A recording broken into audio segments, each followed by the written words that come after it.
नमस्कार, मैं हूं श्वेता झा और आप देख रहे हैं ये हुई ना बात। महाकुंभ का वैभव आज पूरी दुनिया देख रही है। देश दुनिया से करीब 9 करोड़ से ज्यादा लोग अब तक यहां पर डुबकी लगा चुके हैं। दुनिया से आए लोगों के लिए महाकुंभ खुद में आश्चर्य की वजह बन चुका है। इस महाकुंभ की वजह से प्रयागराज की तस्वीर बदल गई है। स्थानीय लोगों को रोजगार मिल रहा है और अर्थव्यवस्था का एक इकोसिस्टम यहां इन दिनों नजर आ रहा है। आज अयोध्या में रामलला की प्राण प्रतिष्ठा के भी 1 साल पूरे हो रहे हैं। 1 साल पहले की अयोध्या और आज यानी कि 2025 की अयोध्या में जमीन आसमान का अंतर आ चुका है। कल तक जो अयोध्या उदास नजर आती थी, आज उस अयोध्या की रौनक देखते ही बन रही है। लाखों श्रद्धालु रोज रामलला के दर्शनों के लिए यहां पर पहुंच रहे हैं और यहां दर्शनों को आ रहे हैं और जो लोग यहां पहुंच रहे हैं, जाहिर सी बात है स्थानीय लोगों का जीवन इस वजह से बदल गया है। कुछ यही हाल काशी का भी है। जब से विश्वनाथ मंदिर कॉरिडोर बना है, काशी में आने वाले और यहां संस्कार कराने वालों की भीड़ ने सारे रिकॉर्ड तोड़ दिए हैं। कुल मिलाकर तीर्थों के कायाकल्प ने इन प्राचीन शहरों के हालात बदल दिए हैं और उन्हें आध्यात्म के साथ आर्थिक केंद्र के तौर पर स्थापित कर दिया है। ये पवित्र शहर अब देश को आर्थिक तरक्की का नया रास्ता दिखा रहे हैं। तो आज आध्यात्म के इसी अर्थशास्त्र को हम समझने की कोशिश करेंगे और जानेंगे कि क्या देश की आर्थिक तरक्की का रास्ता हमारे आध्यात्म में ही छिपा है। लेकिन उससे पहले आपको हम दिखा देते हैं अपनी ये खास रिपोर्ट।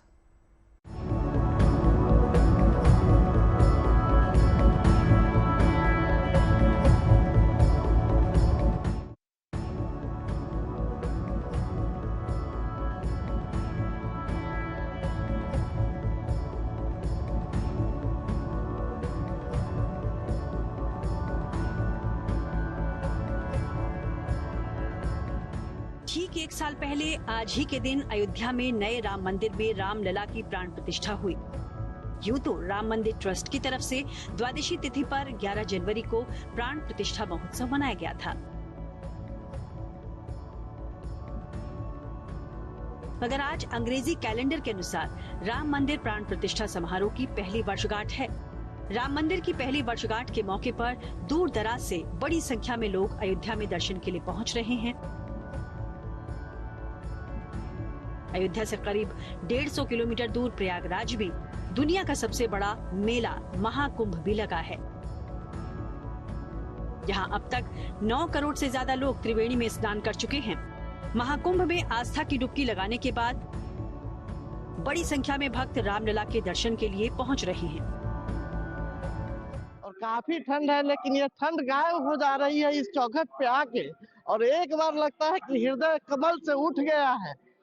समझ रहे हैं, जितने लोग हैं यहाँ पे, मुझे लगता है कि इससे अच्छा माहौल यहाँ पे आने के बाद मतलब अभिभूत हो गया हूँ सर। मतलब मेरे पास शब्द नहीं है। ठंड जरूर है, पर हमारे अंदर राम नाम का जोश है और हम उसी को बरकरार लेके अपना दर्शन करने के लिए हनुमानगढ़ी यात्रा में लाइन में लगे हुए हैं। लाइन अभी हम पहली बार आए हैं, अभी तो दिख रही है दूर से ठीक ठाक लाइन है, अच्छी खासी लाइन है, तो हम लाइन में लगे हुए हैं, अपने दर्शन का इंतजार कर रहे हैं।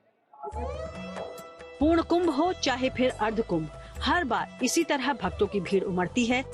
लेकिन अयोध्या में प्राण प्रतिष्ठा से पहले इतनी संख्या में श्रद्धालुओं का आगमन नहीं होता था।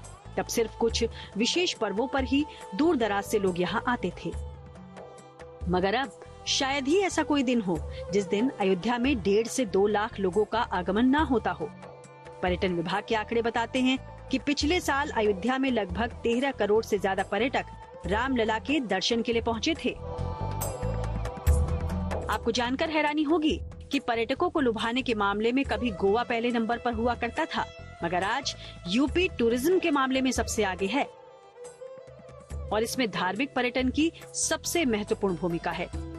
इस बदली भूमिका में भगवान राम और कृष्ण की जन्मभूमि अयोध्या, ब्रज क्षेत्र के अलावा काशी का महत्वपूर्ण रोल है और इन सब ने मिलकर उत्तर प्रदेश को देश के पर्यटन का नया ग्रोथ इंजन बना दिया है। आंकड़े बता रहे हैं कि साल 2022 में यूपी आने वाले पर्यटकों की संख्या 32 करोड़ 18 लाख रही थी, लेकिन साल 2024 के शुरुआती 6 महीनों में ये आंकड़ा बढ़कर 32 करोड़ 98 लाख तक पहुंच गया था, जिसमें अयोध्या और काशी का खास योगदान रहा। आज प्रभु श्री रामलला प्राण प्रतिष्ठा की प्रथम वर्षगांठ है और काशी जो कि आध्यात्मिक सांस्कृतिक नगरी है, हमने काशी के पौराणिक राम घाट पर नमामि गंगे की ओर से यहाँ उपस्थित होकर वेद पाठी बटुकों के साथ मिलकर रामचंद्र प्रभु रामलला की तस्वीर लेकर मां गंगा और भगवान भास्कर और भगवान रामचंद्र की आरती उतारकर विकसित समृद्ध शक्तिशाली भारत के निर्माण के लिए आशीर्वाद मांगा है। काशी विश्वनाथ कॉरिडोर बनने के बाद से बड़ी संख्या में लोग भगवान काशी विश्वनाथ के दर्शन के लिए पहुंच रहे हैं। साल 2024 में काशी विश्वनाथ के दर्शन के लिए पहुंचे श्रद्धालुओं की संख्या 6 करोड़ से ज्यादा रही थी। प्रयागराज में दर्शन किया और जो अद्भुत वहां पर व्यवस्थाएं थी, जो योगी जी ने वहां व्यवस्थाएं बनाई, ऐसी व्यवस्थाएं अब से पहले भारत में कभी नहीं की गई। और वहां पर हर चीज के लिए अलग काउंटर पुल बनाए गए थे, हर सुरक्षा और व्यवस्था का पूरा ख्याल रखा गया वहां पर। अब हम परिवार सहित दर्शन कर गए, भगवान विश्वनाथ के दर्शन करने आए और यहाँ की व्यवस्था देख के जो है लोगों को लगने लगा कि वाकई में जो है यूपी में रामराज चल रहा है। इसी को देखते हुए उत्तर प्रदेश समेत देश भर के कई धार्मिक स्थलों पर कॉरिडोर बनाने का काम किया जा रहा है। यूपी में विंध्य धाम कॉरिडोर मिर्जापुर, नाच कॉरिडोर बरेली, ब्रज क्षेत्र विकास परिषद, रामायण, बौद्ध, कृष्ण सर्किट प्रमुख हैं। माना जा रहा है कि इन कॉरिडोर के निर्माण से उत्तर प्रदेश के पर्यटन को और विस्तार मिलेगा। धार्मिक स्थलों पर भीड़ बढ़ेगी और उनके खाने और ठहरने के लिए होटल, धर्मशालाएं खुलेंगी। श्रद्धालुओं को लाने ले जाने के लिए नई सड़कें बनेंगी। सफर को आरामदायक बनाने के लिए गाड़ियों की संख्या बढ़ेगी, जिसका सीधा मतलब है रोजगार के नए अवसरों का पैदा होना। यही वजह है कि अब जानकार भी मान रहे हैं कि अध्यात्म का अर्थ जगत देश की तस्वीर ही नहीं, तकदीर भी बदल सकता है। Bureau report, good news today.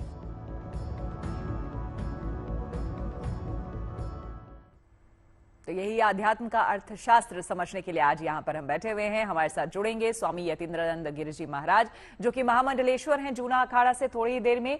साथ ही हमारे साथ जुड़ चुके हैं आचार्य चंद्रांशु जी महाराज, कथावाचक हैं।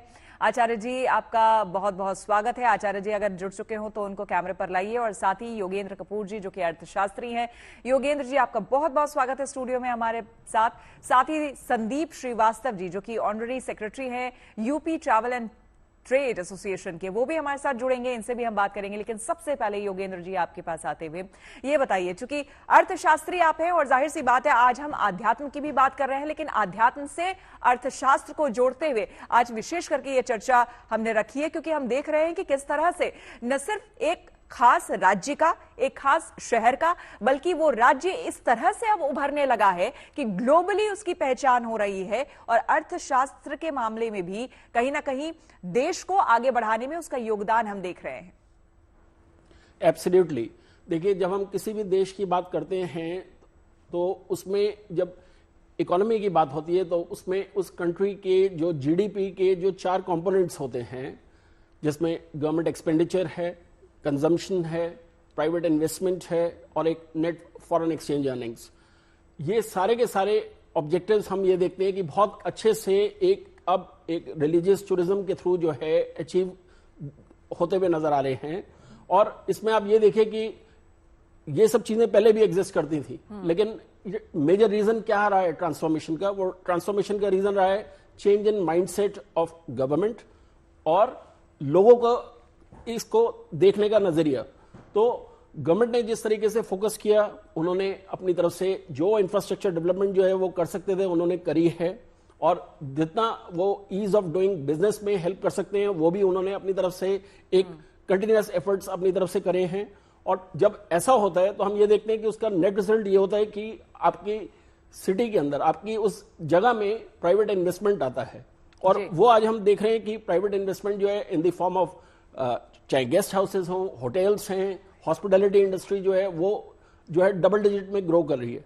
और जब ऐसा होता है तो हम ये देखते हैं कि आपका कंजम्पशन जो है, देखिए जो भी पर्सन जो इंडिया के अंदर अर्न कर रहा है अल्टीमेटली वो कंज्यूम करता है टुवर्ड्स आइदर इन्वेस्टमेंट या फिर टुवर्ड्स गुड्स एंड सर्विसेज।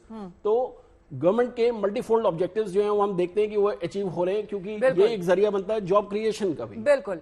और इसी की बात हम आगे बढ़ाते हुए करेंगे। और स्वामी यतीन्द्रानंद गिरि जी महाराज हमारे साथ जुड़ चुके हैं। स्वामी जी, आपका बहुत बहुत स्वागत है हमारी इस चर्चा में शामिल होने के लिए। स्वामी जी, आज देखिए आध्यात्म का सबसे बड़ा मेला लगा हुआ है, महाकुंभ, और आज न सिर्फ हमारे देश में बल्कि पूरी दुनिया में आज चर्चा हो रही है महाकुंभ की। तो आध्यात्म का इतना बड़ा मेला, इतना बड़ा समागम, जिसमें कहा जा रहा है कि न सिर्फ ये आध्यात्मिक समागम है बल्कि अर्थशास्त्र को भी मजबूत करने वाला ये महामेला है एक तरीके से। क्या कहेंगे आप? श्वेता जी, मैं आपके माध्यम से और आपके आज तक के इस गुड न्यूज टुडे के माध्यम से समस्त देशवासी और समस्त विश्व के लोगों को बहुत बहुत शुभकामना देता हूं। और आप श्वेता अभी प्रयाग में पधारी हो या अभी? मैं आने वाली हूँ, बहुत सौभाग्य मेरा एक बार फिर से होगा। 12 साल पूर्व एक बार जाना हुआ था महाकुंभ में, अब 28 तारीख को वहां पहुंचूंगी तो आप लोगों का आशीर्वाद मिलेगा। आपका निश्चित रूप से बहुत बहुत स्वागत रहेगा जी। और ये दुनिया का, विश्व का, ब्रह्मांड का एक अलौकिक मेला है, एक अलौकिक जगत है जिसको हम कुंभ कहते हैं। और कुंभ आज पूरी दुनिया के लिए एक आश्चर्य का भी विषय हो गया है कि लगभग दुनिया के आधे देशों की जनसंख्या मिलकर भी इतनी जनसंख्या नहीं हो पाती। बिल्कुल बिल्कुल, जो यतीन्द्रानंद गिरि जी कह रहे थे उसी को आगे बढ़ाते हुए चंद्रांशु जी अगर हमारे साथ जुड़े हुए हैं। आचार्य जी, इन्हीं की बात को आगे बढ़ाते हुए जरा आप बताइए, जो ये कह रहे थे मैं जहां तक समझ पाई, और अब तो आर्टिकल्स में भी बाकायदा कई आर्टिकल्स लिखे जा चुके हैं कि भाई किसी किसी देश की भी इतनी आबादी नहीं है जितने लोग यहां पर आ रहे हैं। 40 करोड़ लोगों के आने का अनुमान लगाया जा रहा है। अपने आप में ये अविश्वसनीय मेला है। श्वेता जी, बहुत बहुत धन्यवाद। और हो भी क्यों ना, सच बताएं तो आपके दर्शकों को और आपके चैनल को बहुत बहुत धन्यवाद इन सब विचार रखने के लिए। हम लोग एक ऐसे युग में देख रहे हैं जिसको कभी हम लोग सुना करते थे, कहावत दीवा स्वप्न, दिन को सो जागते जागते स्वप्न देखना। हम लोगों के लिए जो राम मंदिर है वो दीवा स्वप्न जैसे ही था। करोड़ों करोड़ों राम भक्तों की आस्था का प्रतीक होने के बाद में भी रामकोट पर गए, और फिर हम खुद भी देखने वाले हैं, स्वामी अभयनाथ जी हो या हमारे रामचंद्र परमहंस जी हो, ऐसे प्रभुदत्त ब्रह्मचारी हो, धर्म सम्राट करपात्री जी महाराज हो, इन सभी स्वामी लोगों ने तमाम इतने बड़े बड़े आंदोलन राम मंदिर के लिए किया। पर उस पीढ़ी में हम लोग सम्मिलित हो पा रहे हैं कि अपने निज नेत्रों से भगवान राम को भव्य मंदिर पर विराजमान होते हम लोग देख पा रहे हैं। आपने जैसा कहा कि 12 साल पहले हम प्रयाग क्षेत्र में गई थी, पर यह भी एक संयोग है। आप बताइए कि एक व्यक्ति अपने जीवन में 144 साल कौन जीता है? कितने लोग जी सकते हैं? पर ये ऐसा एक संयोग बना हुआ है कि हम लोग उस पीढ़ी में हैं कि अभी 144 वर्ष बाद ऐसा संयोग आता है जब महाकुंभ लोग मना रहे हैं, और पूरा देश कहीं न कहीं जब देख रहा, तब हम लोग एक साथ मिलकर के अब कुंभ में नहीं, महाकुंभ में हम लोग वहां पर डुबकी लगा रहे हैं। अभी मैं तो डुबकी लगा करके आया हूँ। और जिस तरह से जन जागृति है, तारीख के हिसाब, तिथि के हिसाब से तो राम जन्मभूमि का उत्सव सब लोगों ने मना लिया, परंतु अगर ऐसे बात करें हम लोग, तो अभी जो बातें यहाँ पर चल रही हैं, आज 22 तारीख है, डेट आज यही थी। आज के दिन ही भव्य राम मंदिर पर भगवान राम बैठे थे। तिथि गणना उतना नहीं कर पाते। आज मैं यहाँ बॉम्बे में 10,000 महिलाएं, विश्वास नहीं करेंगे, 10,000 महिलाएं कलश यात्रा के लिए तैयार हैं। चैनल शूट करके मैं वहीं जाऊंगा। श्री रामपाल जी, निरंजन पाल जी इतना भव्य यात्रा इसलिए कर रहे हैं, राम कथा करवा रहे हैं। इस दिन भगवान, इस तारीख को भगवान बैठे थे राम मंदिर पर। तो जिस तरह से एक युग को दर्शन लोग कर रहे हैं, जिस तरह एक युग को देख रहे हैं, और इसलिए ये लोग जा रहे हैं, सारे रिकॉर्ड टूट रहे हैं कि 144 वर्ष बाद आने वाला महाकुंभ में हम वो भाग्यशाली लोग हैं, वो जनरेशन है जो इस अवसर को देख पा रहे हैं, इसको समझ पा रहे हैं, और भगवान ने हम पर कृपा किया है। इसलिए एक ऐसा उत्सव है कि बिना प्रचार प्रसार के, बिना निमंत्रण के भी यह लाखों लाख नहीं, करोड़ों करोड़ों, सरकारी आंकड़े भले हों कि वो 40-45 लाख लोग होंगे या 40-45 करोड़ होंगे, और निश्चित तौर पर जो हमारे संत जन आचार्य जन 70-75 की बात कह रहे हैं, और आचार्य क्योंकि जमीन पर हम सब लोग हैं, तो निश्चित तौर पर सारे आंकड़े टूटेंगे और हम लोग जिस जीवन को जी रहे हैं अपने आप में सौभाग्यशाली इस दृश्य को देख पा रहे हैं। बिल्कुल आचार्य चंद्रांशु जी, आपने बिल्कुल सही कहा और मुझे लगता है कि हम लोग जितने भी लोग यहाँ पर इस वक्त चर्चा में जुड़े हुए हैं सभी इस आपकी बात से पूर्णतः सहमत भी हैं। यहाँ पर योगेंद्र जी आपसे ये समझते हुए कि देखिए जो अभी चंद्रांशु जी ने कहा कि भाई पहले आज के समय में भले ही अब जो ये प्रचार तंत्र है हमारा इतना मजबूत हो गया है कि हम टेलीविजन के जरिए, रेडियो के जरिए, अलग अलग माध्यमों से, सोशल मीडिया के माध्यमों से प्रचार कर रहे हैं, लेकिन एक आर्टिकल में पढ़ रही थी इस कार्यक्रम में आने से पहले कि 7वीं शताब्दी में जब चीनी यात्री ह्वेनसांग यहाँ पर आए थे तो उन्होंने खुद लिखा, जो अपनी यात्रा के बारे में वर्णन किया है उसमें उन्होंने कुंभ के बारे में वर्णन किया था। उसमें उन्होंने किया है कि कुंभ न सिर्फ आस्था बल्कि वाणिज्य का मिला जुला रूप है, जो कि मैंने देखा है। अब बताइए वो उस समय क्या यहां से इम्प्रिंट, क्या इंप्रेशन लेकर के तब गए थे? देखिए मेरा ये बहुत क्लियरली मानना है कि अगर हम इंडिया में 1 साल पहले तक भी देखें तो एक माइंडसेट ये रहता था कि रिलीजियस टूरिज्म को लोग जो हैं एक once in a life time thought process या अपॉर्चुनिटी मान के चलते थे कि हम एक बार जरूर किसी न किसी ऐसे स्थल को घूम के आए जो इसको आपकी बात को सिंप्लीफाई करते हुए मैं ये बोल देना चाहती हूं कि लोगों का थॉट प्रोसेस ये था कि जब एक खास उम्र हो जाएगी, जब बुजुर्ग हो जाएंगे तो हम तीर्थ कर लेंगे, उससे ज्यादा लोग और नहीं सोचते थे, लेकिन अब ये सोच बदल गई है। योगेंद्र जी एब्सोल्युटली।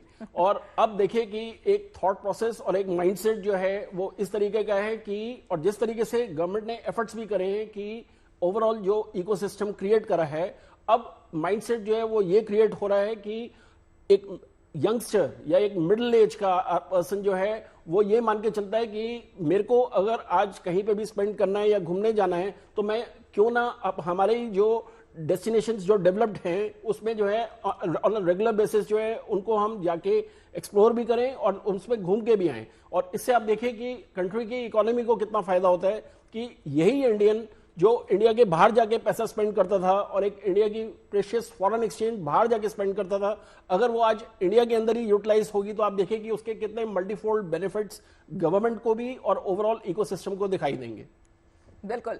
अब यहाँ पर महाराज जी अगर सुन पा रहे हैं, यतीन्द्रानंद गिरी जी महाराज जी अगर आप मुझे सुन पा रहे हैं, देखिए धार्मिक समागम जो है वो होते रहते हैं, अलग अलग जगहों पर होते रहते हैं, लेकिन जिस तरह से इसमें जाहिर सी बात है जितना बड़ा ये कार्यक्रम हो रहा है इसमें सरकार को भी मुझे लगता है कि उनका क्रेडिट देना चाहिए, क्योंकि जितने बड़े स्केल पर इसका प्रचार प्रसार किया गया है। और अगर आप पैसे की ही बात करें तो यहां पर मुझे लगता है उत्तर प्रदेश सरकार की तरफ से 6,990 करोड़ का बजट रखा गया है इस महाकुंभ के लिए, जिसमें 549 परियोजनाएं जो हैं इस बार वो लागू की गई हैं। तो अपने आप में सरकार भी इसे उतना महत्व दे रही है, जिसकी वजह से हम देख रहे हैं महाराज जी कि न सिर्फ हमारे देश के लोग बल्कि विदेशों से भी बड़ी संख्या में श्रद्धालु यहां पर पहुंच रहे हैं। निश्चित रूप से जिस प्रकार से उत्तर प्रदेश के मुख्यमंत्री योगी जी ने और एक्सरसाइज की है, वो लगभग हर सप्ताह यहाँ आए हैं, अपने आप कामों को देखा है, मॉनिटरिंग की है।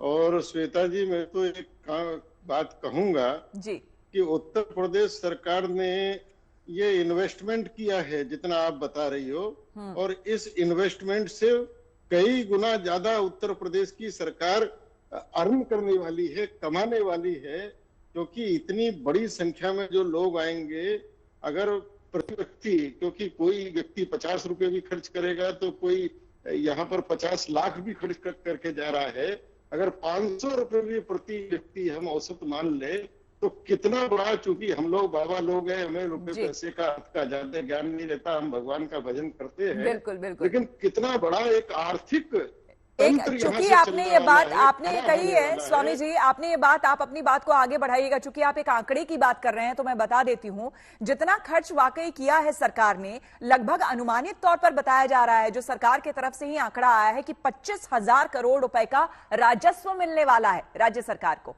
स्वामी जी बात को बताएं। निश्चित रूप से तो उत्तर प्रदेश सरकार ने, क्योंकि पहले भी सरकार थी, उन्होंने ये चीज नहीं सोची कि इन सारी चीजों से हम प्रदेश को के आर्थिक तंत्र को कितना आगे ले जा सकते हैं।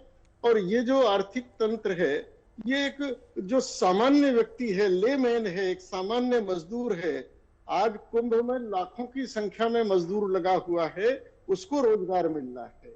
एक कॉमन मैन को यहाँ से रोजगार मिल रहा है और हर विधा, हर कला के आदमी को यहाँ से रोजगार मिल रहा है। तो आर्थिक रूप से एक बहुत बड़ा मैनेजमेंट कह लीजिए या जो सरकार की योजनाएं हैं, निश्चित रूप से बहुत बड़ा आर्थिक लाभ इस कुंभ से तमाम प्रदेश और लोगों को होने वाला है। और ऐसे आयोजनों में उत्तर प्रदेश सरकार ने जो व्यवस्था की है, मैं उसकी बहुत बहुत प्रशंसा करता हूं, बहुत बहुत साधुवाद करता हूं जी। और जो यहाँ लोग आ रहे हैं और देख रहे हैं उस व्यवस्था को कि जिस प्रकार से जगमग है, और दुनिया में जो प्रचार किया है और दुनिया के लोगों को आह्वान किया है, आप आइए और देखिए कि भारत की क्या विलक्षणता है। और दुनिया इस बात पे श्वेता जी आश्चर्यचकित है जी। एक बार फिर से संपर्क, थोड़ा सा नेटवर्क का इशू हो गया है। योगेंद्र जी, आप इनकी बात को कुछ आगे बढ़ा रहे थे, बीच में कुछ कह रहे थे आप जी। मैं देखिए फैक्ट्स एंड फिगर्स को जो है स्पेसिफाई करना चाह रहा था कि जो कंज्यूमर बिजनेस है वो एस्टिमेट किया गया है कि up to a volume of 2 lakh crore का बिजनेस जो है वो एक्सपेक्टेड है इस पूरे महाकुंभ मेले के थ्रू। और इससे आप अंदाजा लगा सकते हैं कि कितना इसके अंदर ह्यूज पोटेंशियल है गोइंग फॉरवर्ड। जब हम ये भी देखते हैं कि हमारे देश के अंदर जो है एक लार्जेस्ट नंबर ऑफ यूथ है वर्ल्ड के अंदर, जो हमारा एक डेमोग्राफिक डिविडेंड भी है, जो एक्सप्लोर करने में बिलीव करता है नई जगहों को, और जिसके लिए एक माइंडसेट इस तरीके का है कि जब हम बात करते हैं एक स्पिरिचुअलिज्म की, तो आप ये देखिए कि आज की दुनिया में जब इतना स्ट्रेस है तो उसमें जो है उस ऑब्जेक्टिव को इस तरीके से मीट आउट होता है कि जब आप अपने ही स्पिरिचुअल डेस्टिनेशंस जो हैं उनमें जाके विजिट करेंगे। बिल्कुल, और यहाँ छोटे छोटे रेड़ी पटरी वाले जो हैं उनको भी बाकायदा जगह दी गई है अपने आप में। जब आप महाकुंभ जाएंगे तो आप सब देखेंगे। चंद्रांशु जी, आप वहां पर होकर के आए हैं, आपने खुद कहा स्नान करके आए हैं, और मैं भी चूंकि ऐसे समागम में पहले भी जा चुकी हूं इसलिए अंदाजा है, और फिर जाना है वहां पर। तो हम देखते हैं इस बार जो पहले हमने देखा और इस बार जो आपने भी फर्क देखा होगा कि छोटे छोटे जो रेड़ी पटरी वाले हैं उन्हें तो अलग से जगह दी ही गई है, जो वहां के लोकल है उन्हें तो जगह दी ही गई है। लेकिन इस बार आपने भी देखा होगा कि बड़े बड़े ब्रांड्स जो हैं बाकायदा वो भी यहां पर आए हैं। श्वेता झा जी, आप सरनेम आप जानती हैं कि हमारे यहाँ 4 पुरुषार्थ है जी, धर्म अर्थ काम मोक्ष। इसलिए अर्थ धर्म काम मोक्ष अगर हमको पूजा भी करना है तो बिना अर्थ के तो वो भी नहीं होना है। अगर अगरबत्ती चाहिए, धूप बत्ती हमको चाहिए, प्रसाद चाहिए, फल चाहिए, तो बिना अगर अर्थ नहीं है तो उसके बिना नहीं होता। तो निश्चित तौर पर इतनी भव्यता के लिए, दिव्यता के लिए सरकार का भी, हमारे आचार्यों का, साधु संतों का भी बहुत बहुत धन्यवाद ही करना चाहिए। क्योंकि सरकार जितना कर रही है उससे कम कहीं हमारे संत महंत भी एक्टिव नहीं है। इतने मतलब खाते खाते लोग प्रसाद पाते पाते थक रहे हैं, पर ये लोग प्रसाद पवाते पवाते नहीं थक रहे हैं, इतना सब कुछ मेहनत कर रहे हैं। मैं निश्चित तौर पर कहता हूँ कि कोई भी आयोजन होता, थोड़ी देर के लिए मैं कथावाचक हूँ, मैं जब कथा करता हूँ तो कम से कम एक जगह पर 50 लोगों को रोजगार तो दे ही देता हूँ। टेंट वाला हो, साउंड वाला हो, और तमाम हमारे संगीत की टीम हो, पूजा आचार्य लोग हों। तो इतना बड़ा जब महाकुंभ हो रहा है, मैं गारंटी के साथ कहता हूँ, मैं अध्यक्ष रहने वाला अयोध्या वासी हूँ, भगवान राम मंदिर के प्राण प्रतिष्ठा के बाद, भगवान राम जी के बैठने के बाद जिस तरह से अयोध्या का ग्रोथ हुआ है, और जिस तरह आपने, मैं 8 महीना पहले, शायद 10 महीना पहले आपने, मैंने कहीं पढ़ा था कि पहले शिरडी जो सबसे ज्यादा चढ़ावा में कहीं हुआ करता था, उसको आंकड़ों को पछाड़ते हुए काशी विश्वनाथ सबसे आगे है। और जिस तरह से इस समय हमारे राम जन्मभूमि पर श्रद्धालुओं का लगातार तांता लगा हुआ है, जिस तरह से लोग आ रहे हैं, तो निश्चित तौर पर यह कह सकते हैं ये महाकुंभ उससे तो बहुत अच्छा है। मैं पार्टीगत राजनीति नहीं करूंगा, जो लोग कर रहे थे पार्टीगत, जिस तरह से नाच गाने हुआ करते थे, किस तरह से बजट खर्च करते थे, उससे तो लाखों गुना। क्योंकि भारत आध्यात्मिक भूमि है, भारत की संस्कृति वो उस दिशा में लेकर के जाती है कि अभी भौतिक जगत में हम लोग मंगल ग्रह तक तो पहुंच गए, पर जीवन में मंगल कैसे आएगा, ये सूत्र अगर किसी के पास में है तो कहीं ना कहीं हमारे पास में है, हम भारतवासी के पास में है। और वही सूत्र है जो हमारे ऋषि मुनियों ने, संतों ने, महंतों ने एक साथ करके दिया हुआ था। और सबसे बड़ा दुर्भाग्य बात रही, मैं फिर एक बात बड़ी जिम्मेदारी के साथ कह रहा हूं, आपके दर्शक देख रहे होंगे, इस बार इतना बड़ा महाकुंभ कहीं और उलझा हुआ, कहीं नैनों में उलझा हुआ है, कहीं तो किसी की सुंदरता पर उलझा हुआ है, जबकि हमारे महाकुंभ की जो परंपरा थी बिल्कुल अलग है, वो बिल्कुल अलग है। देखिए वो हम उस चर्चा में अभी नहीं जाएंगे आचार्य जी, क्योंकि वो एक अलग चर्चा हो जाती है। क्योंकि हम जितने लोग बैठे हुए हैं यहाँ पर, हम पूरी जिम्मेदारी से समझते हैं इस बात को कि महाकुंभ का अर्थ क्या है, हमारी संस्कृति, हमारी परंपरा क्या है, हमारी प्रतिष्ठा क्या है, और इसी वजह से मान सम्मान हमारा आज देखिए कहां तक पहुंच गया है। तो अध्यात्म से आर्थिक शक्ति का रास्ता क्या खुलेगा, ये हम जानने की कोशिश कर रहे हैं। आज प्रयागराज में आपको बता दें, इस बीच योगी कैबिनेट के मंत्री भी जुटे।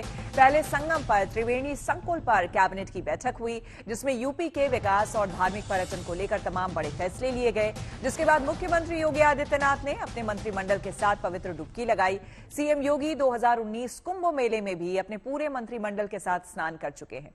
महाकुंभ में कैबिनेट बैठक में शामिल होने के लिए यूपी सरकार के सभी 54 मंत्रियों को बुलाया गया है। संगम पर पूरी योगी कैबिनेट ने एक साथ स्नान किया, जिसके बाद सभी ने सूर्य को अर्घ्य दिया और उसके बाद योगी समेत सभी मंत्री आरती में शामिल हुए। इस पूजन से पहले योगी सरकार की कैबिनेट मीटिंग हुई, जिसमें उन्होंने क्या कहा, चलिए आपको सुनवाते हैं। प्रयागराज चित्रकूट डेवलपमेंट रीजन यहाँ पे हम लोग तैयार करने जा रहे हैं। वैसे ही वाराणसी में भी वाराणसी बिंद एक डेवलपमेंट रीजन, वहाँ पे भी डेवलप करने की कार्रवाई पर नीति आयोग के साथ मिलकर के इस कार्यक्रम को तेजी के साथ आगे बढ़ाया जा रहा है। तो ये डेवलपमेंट के वे रीजन होंगे जो वास्तव में यहाँ की न केवल पर्यटन की दृष्टि से बल्कि आर्थिक उन्नयन में और यहाँ पे रोजगार सृजन में बड़ी भूमिका का निर्वहन करेंगे। उस प्रकार का इंफ्रास्ट्रक्चर की दृष्टि से एक्सप्रेसवे एक, तो ये एक्सटेंशन हम लोग इसको करने जा रहे हैं, जो प्रयागराज बिंद और काशी एक्सप्रेसवे के रूप में इसे हम लोग जानेंगे। दूसरा है चित्रकूट और प्रयागराज के गंगा एक्सप्रेसवे को जोड़ने के लिए बुंदेलखंड एक्सप्रेसवे को गंगा एक्सप्रेसवे के साथ यहां पर भी जोड़ने की एक कार्रवाई को आगे बढ़ाना, जो चित्रकूट की दूरी को प्रयागराज के साथ जोड़ सके। और रीवा हाईवे जो नेशनल हाईवे है, इस हाईवे को भी एक सुविधा इस एक्सप्रेसवे के साथ, गंगा एक्सप्रेसवे के साथ या फिर बुंदेलखंड एक्सप्रेसवे के साथ जुड़ने का एक अवसर प्राप्त होगा। तो चंद्रांशु जी हमारे साथ बने हुए हैं। आपने योगी जी को सुना कि किस तरह से और सुगम और सरल बनाया जा रहा है श्रद्धालुओं के लिए इन तीर्थ स्थलों तक पहुंचना। चंद्रांशु जी, चूंकि आप अयोध्या के हैं, वहां का आप जिक्र कर रहे थे, देखिए योगी जी बार बार कह रहे हैं कि और सुगम और सरल बनाया जाएगा ताकि तीर्थ यात्री जो श्रद्धालु हैं तमाम वो यहाँ पर पहुंच पाए। और जाहिर सी बात है, लाखों लाख तादाद में लोगों का यहाँ पहुंचना यानी कि रोजगार का आगे बढ़ना। योगी जी सन्यासी भी हैं, इसलिए कुंभ के प्रति उनकी आस्था भी है।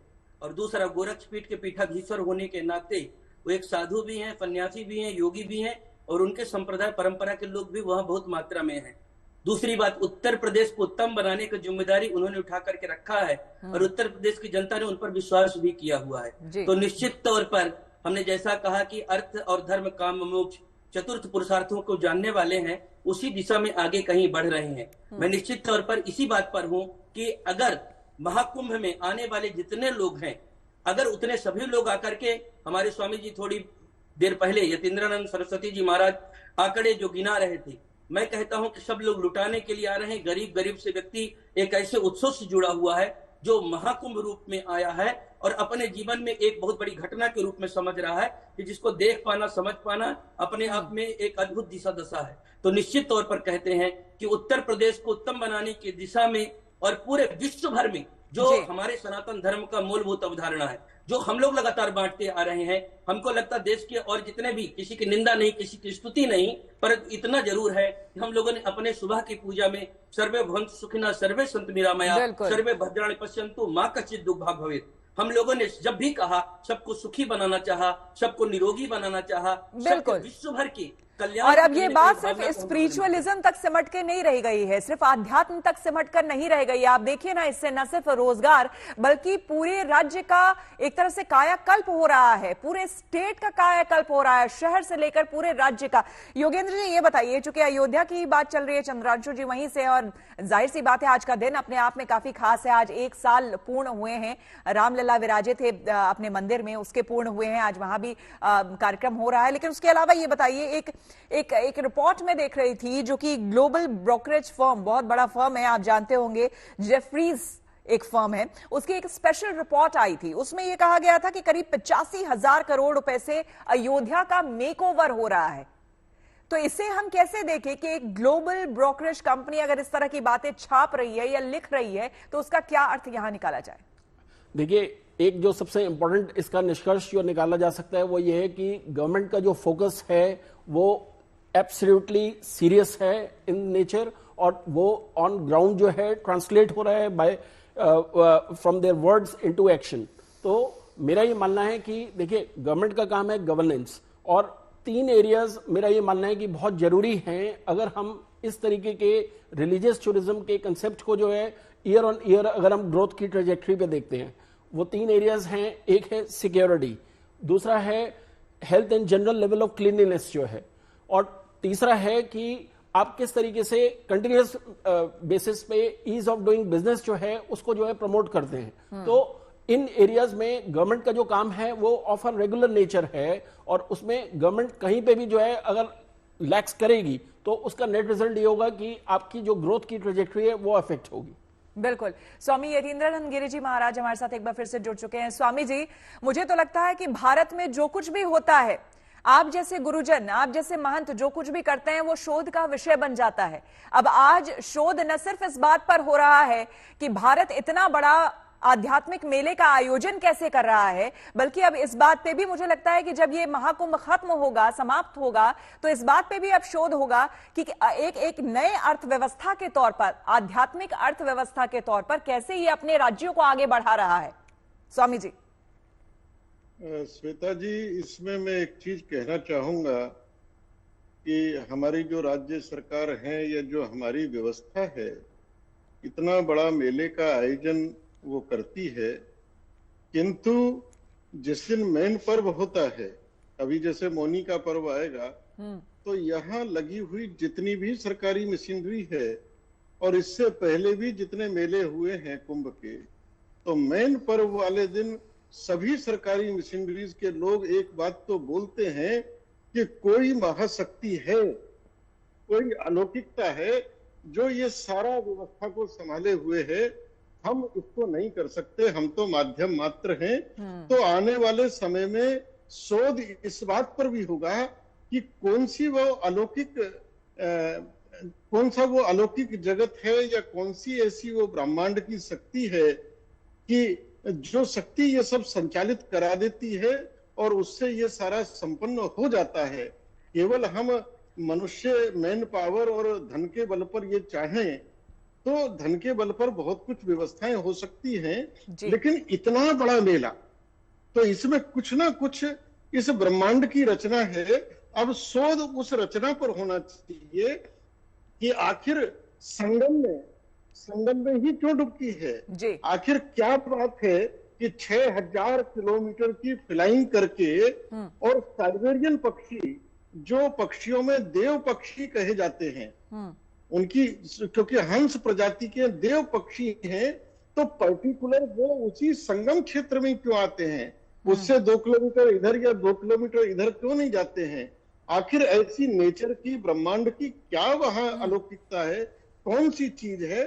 शोध अब इस पर होना चाहिए। बिल्कुल, अब इस पर भी शोध कभी बिल्कुल महाराज जी, आपने बिल्कुल सही कहा। हमारे साथ एक और मेहमान जुड़ गए हैं, आचार्य चक्रपाणी जी महाराज। आचार्य जी, बहुत बहुत स्वागत है। हालांकि चर्चा में आप थोड़ा विलंब से जुड़े हैं, चर्चा थोड़ी आगे बढ़ गई है, लेकिन मुझे लगता है चूंकि सनातन को लेकर बात हो रही है, बात महाकुंभ को लेकर के हो रही है, बात इस बात को लेकर के चर्चा यहाँ पर हो रही है कि किस तरह से इतना बड़ा समागम जो आध्यात्मिक ये मेला लगा है, आज ग्लोबली लोग इसे जान रहे हैं, और किस तरह से ये ग्लोबल फॉर्म लेते हुए आर्थिक तौर पर न सिर्फ एक शहर को, न सिर्फ एक राज्य को, बल्कि देश को भी विश्व पटल पर आगे बढ़ा रहा है। इस पर आप क्या कहेंगे? किससे आप पूछ रही हैं? आचार्य जी, आप ही से पूछ रही हूं।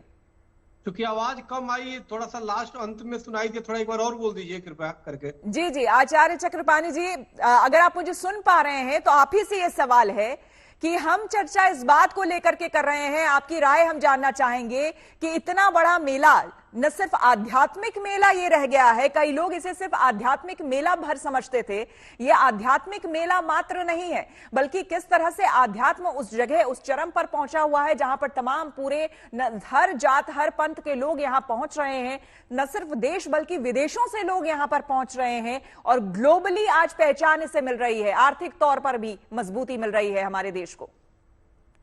देखिए, मैं आपको बताना चाहता हूं, आपकी आवाज तो बहुत हमें कट कट के आ रही है, लेकिन फिर भी मैं अंदाज पे ही बोल रहा हूं। देखिए, हमारी सनातन का सिद्धांत वसुधैव कुटुंबकम है। पूरे विश्व को हमारी सनातन ने परिवार माना है, जिसका मूल सिद्धांत की सर्वे भवन्ति सुखिनः, सर्वे संत निरामया, सर्वे भद्राणि पश्यन्तु मा कश्चित् दुर्भाग् भवेत्। यानी हमारी जिस सनातन धर्म ने सभी के कल्याण की कामना किया है, अब उसमें जो हमारा ये महाकुंभ है और पूर्ण महाकुंभ है जो 144 वर्षों के बाद लग रहा है, निश्चित रूप से, और यह हमारे लिए आज बहुत ही महत्वपूर्ण है, सभी देशवासियों के लिए गर्व की बात है कि जब हमारा भगवान श्री राम की भव्य मंदिर बनकर तैयार हो गया, उस दौरान जो है इस 144 वर्ष का पूर्ण महाकुंभ लग रहा है। और उससे भी अच्छी बात, आज जो है चूंकि श्री राम जन्मभूमि मंदिर के प्राण प्रतिष्ठा का प्रथम वर्ष भी है, इस दौरान जो है महाकुंभ चल रहा है, पूर्ण महाकुंभ। तो निश्चित रूप से यह बहुत ही शुभकारी है, मंगलकारी है। और दूसरी बात देखिए, राम मंदिर बनने से पूरे विश्व में एक बहुत अच्छा संदेश गया।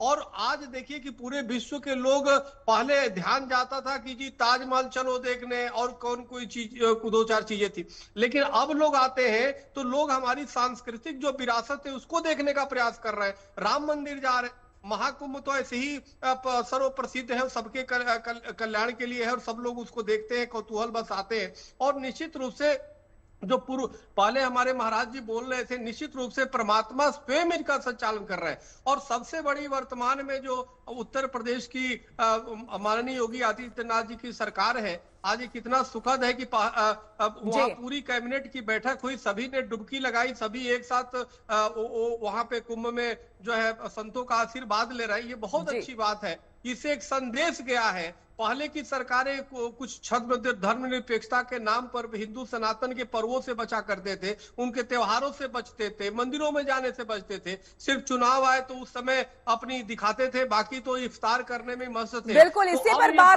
पर बात की जा रही है आचार्य जी कि किस तरह से ये जो आध्यात्मिक हमारा इस समागम इस वक्त जो वहां पर चल रहा है, वो किस तरह से आर्थिक तौर पर भी वहां जो लोकल लोग हैं वहां के, उनको मजबूत बना रहा है, आर्थिक तौर पर एक पूरे राज्य को मजबूत बना रहा है। इसी पर यहां पर चर्चा हो रही है।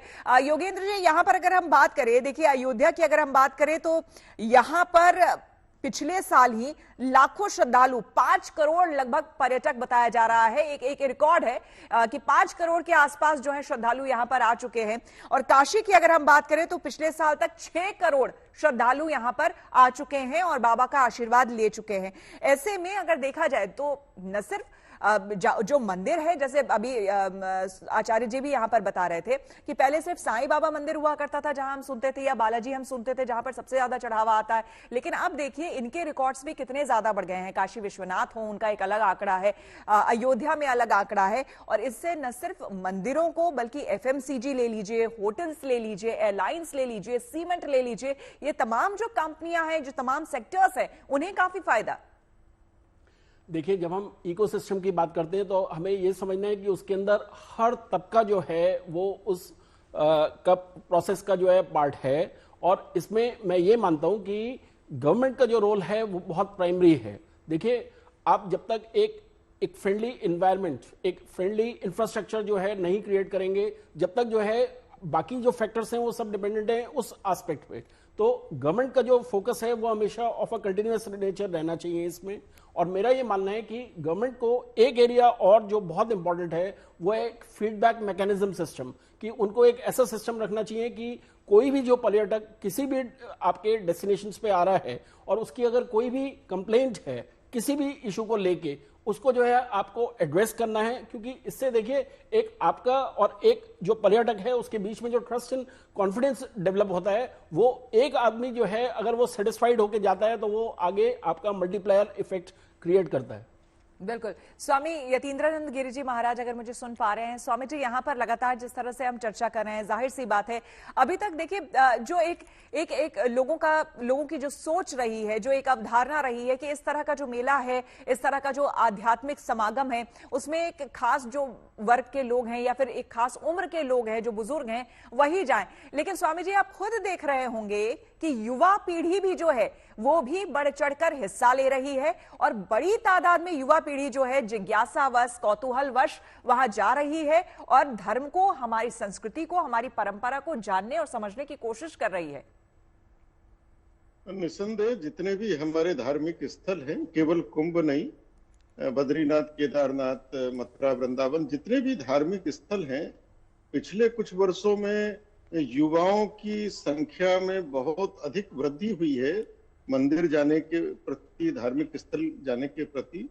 और उनके साथ साथ एक बड़ी गहन जिज्ञासा उनके अंदर है कि हमने बहुत सारी चीजों को जो धर्म के साथ जोड़ा है, वास्तव में उसका वैज्ञानिक अर्थ क्या है, वो किस लिए धर्म के साथ जोड़ा गया है। जैसे मैं एक एग्जांपल देता हूं कि भाई हमारे यहाँ पीपल का वृक्ष लगाने की प्रथा है लेकिन काटने की प्रथा नहीं है। कहा गया पीपल काटोगे तो पाप लगेगा, ये होगा। तो पीपल के प्रति का वैज्ञानिक विश्लेषण क्या था, तो आज का युवा उस सत्य को डीपली जानना चाहता है, जिसको हमारे महापुरुषों ने आदि अनादि काल से धर्म के साथ इसलिए जोड़ दिया कि ये परंपराएं बनी रहे, ये चलता रहे। लेकिन मुझे बड़ी खुशी होती है कि युवा गहनता से उस चीज को अब जानना चाहता है कि आखिर हमारे महापुरुषों ने ये जो शोध किए थे, तो इन शोधों के पीछे का रहस्य क्या है। तो युवा की आज जिज्ञासा भी है और युवा धार्मिक रूप से अपने को विकसित भी कर रहा है और धर्म के क्षेत्र में, आध्यात्म के क्षेत्र में अपने को प्रवृत्त भी कर रहा है। ये बहुत एक खुशी की बात। बिल्कुल। स्वामी यतीन्द्रानंद गिरी जी ने जो बात कही, आचार्य चंद्रांशु जी अगर आप मुझे सुन रहे हैं तो उसी बात को आगे बढ़ाते हुए, अच्छा चंद्रांशु जी नहीं है अभी जुड़े हुए हैं हमारे साथ, तो महाराज जी आप ही से ये सवाल, चक्रपाणी जी क्या है हमारे साथ? चलिए एक आखिरी कमेंट आप ही से लेना चाहूंगी महाराज जी, यतीन्द्रानंद गिरी जी, कि कहीं ना कहीं ये वजह तो नहीं है कि हमारे भी जो साधु संत हैं, जो सन्यासी हैं, आप जैसे जो गुरुजन हैं, अब समय के साथ जिस तरह से युवा चाहते हैं कि लॉजिकली उन्हें समझाया जाए, एग्जाम्पल देकर के उन्हें चीजें समझाई जाए, रैशनली समझाया जाए, तो वो समझेंगे। तो शायद कथावाचन में अपने या बोलने के क्रम में उन्होंने कुछ बदलाव किया है। देखिए, आज विज्ञान का युग है, विज्ञान फिर से लौट रहा है और टेक्निकल युग है। इस बार कुंभ का मेला भी डिजिटल मेला है। तो इस टेक्निकल युग में दो चीजें चलती हैं, एक का नाम है अपडेट और एक का नाम है अपग्रेड जी। तो समय परिस्थिति कभी एक जैसी नहीं रहती है, वो बदलती रहती है। इसलिए परिस्थिति के साथ साथ हमको अपडेट होना भी बहुत आवश्यक है और बदलती परिस्थिति में हमको अपग्रेड होना भी बहुत आवश्यक है। तो निश्चित रूप से आजकल के जो हमारे साधु संत हैं, आध्यात्म के योगी हैं, जो पहले केवल पुरातन परंपराओं पर ही चलते थे, लेकिन उनको अब लगता है कि नहीं, उन्होंने भी बदलाव समय के साथ साथ, बिल्कुल समय के साथ साथ इन चीजों में अपग्रेड करना चाहिए। बिल्कुल महाराज जी, क्षमा करिएगा, समय की कमी है इसलिए यहाँ पर हमें रुकना होगा, लेकिन बहुत धन्यवाद हमें अपना वक्त देने के लिए, समय देने के लिए। योगेंद्र जी आपका भी बहुत बहुत धन्यवाद इस चर्चा में शामिल होने के लिए। तो हमारी संस्कृति, हमारी परंपरा, जो हमारी विरासत है, उसके साथ साथ अगर आप उसका समागम करें और अर्थव्यवस्था से जोड़कर जिस तरह से ये महामेला, आयोजन किया जा रहा है और वो किस तरह से पूरे राज्य को ही नहीं बल्कि देश को विश्व पटल पर लेकर के जा रहा है, उसको समझने की कोशिश करें तो अपने आप आज की चर्चा का क्रक्स आपको मिल जाएगा। रुकेंगे इसी के साथ यहाँ पर एक छोटे से ब्रेक के लिए। बने रहे हमारे साथ, देखते रहिए गुड न्यूज़ टुडे।